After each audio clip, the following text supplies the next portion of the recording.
So here I'm just opening up the quilt top. As you can see, the quilt back is laying on the couch there beside my puppy dog Tux.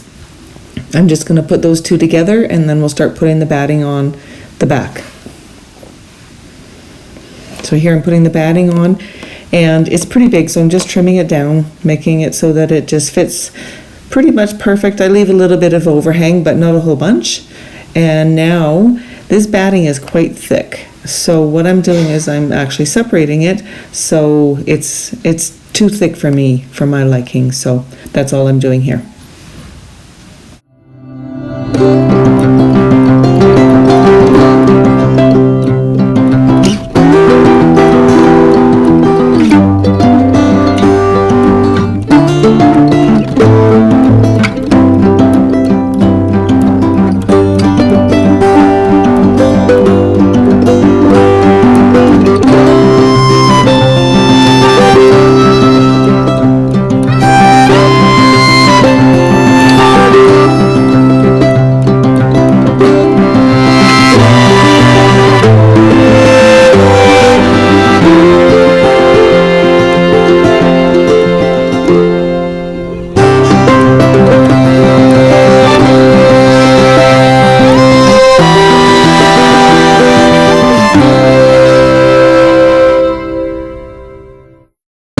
And so here I'm just starting to pin it together, and then I decided that I would actually turn it over and pin it from the other side. So taking the pins back out, and I'm just going to flip it over.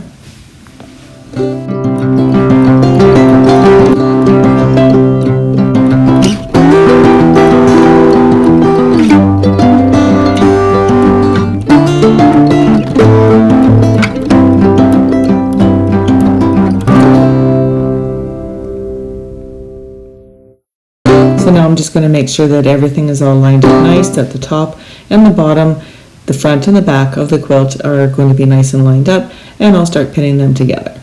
I like to put in a fair amount of pins just to make sure that everything is exactly where I want it and everything is all lined up nice and neat.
I am putting quilts together, once I've got the front and the back and the batting all together, I like to go around and sew about 1/8 of an inch around the whole outside perimeter.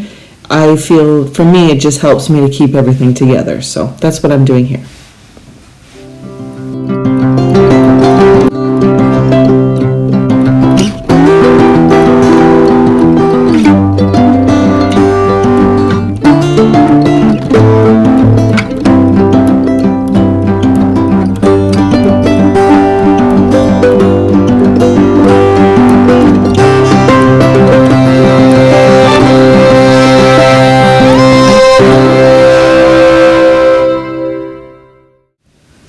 So now I'm just going to take a pair of scissors and go around and trim off the corners, just so that it will reduce the bulk in them. So when we turn them out, we'll get nice crisp corners.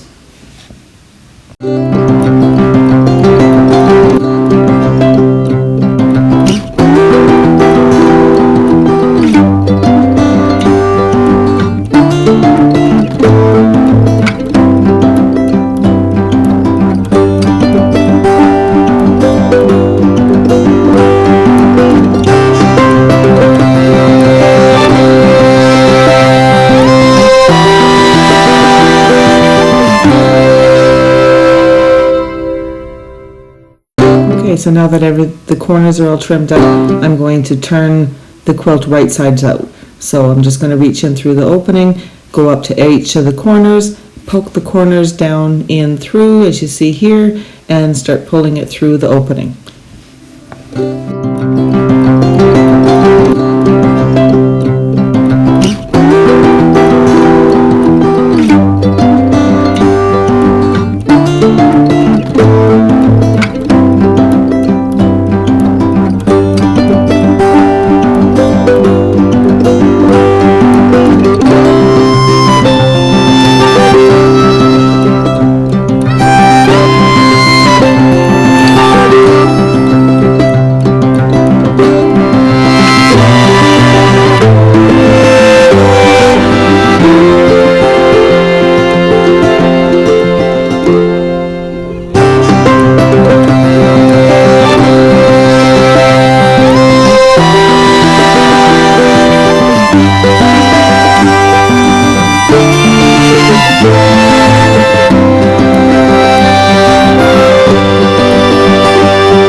Okay, so after we trim up a few threads, then it's going to be time to go ahead and close up that opening.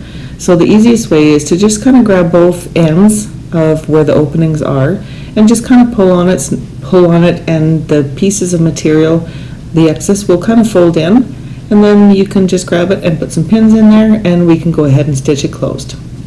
Now to stitch it closed, what I'm going to do is I'm going to do about 1/8 of an inch top stitch all the way around the whole quilt, and by doing that, it will also close up this hole. So it kind of kills two birds with one stone.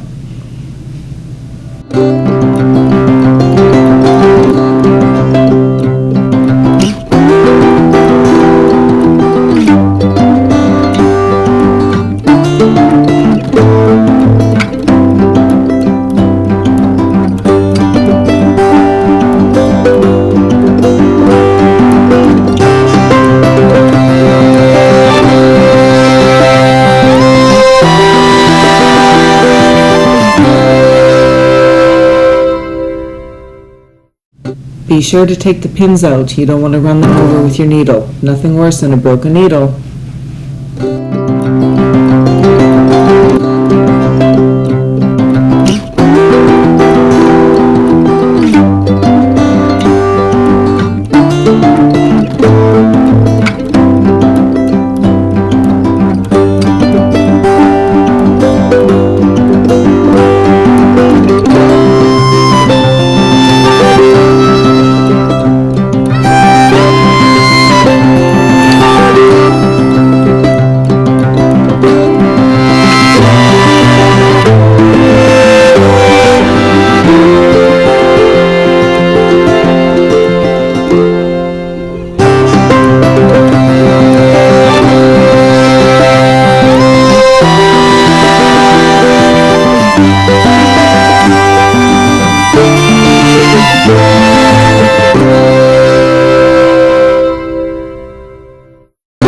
A lot of these blocks are ones that I've done, and then there's some other ones in here that my sister has done. Now, there's this one block coming up right away. It's the cat block. My daughter decided to join us quilting one day, and she decided she wanted to make this. There are 101-inch squares in that cat block.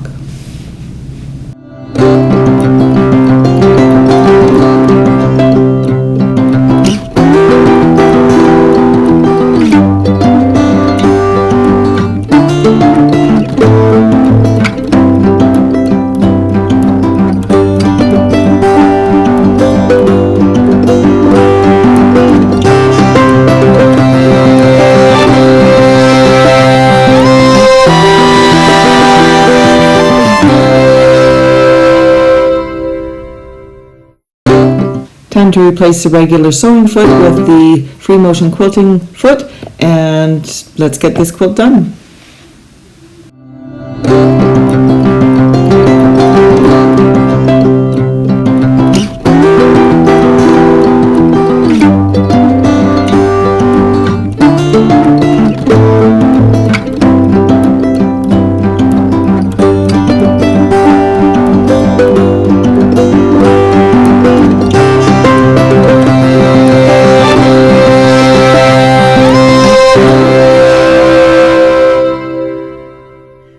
So when you are free motion quilting, somewhere on your machine, there should be a little button that allows you to drop the feed dogs. So mine is over here, and I'm going to drop the feed dogs.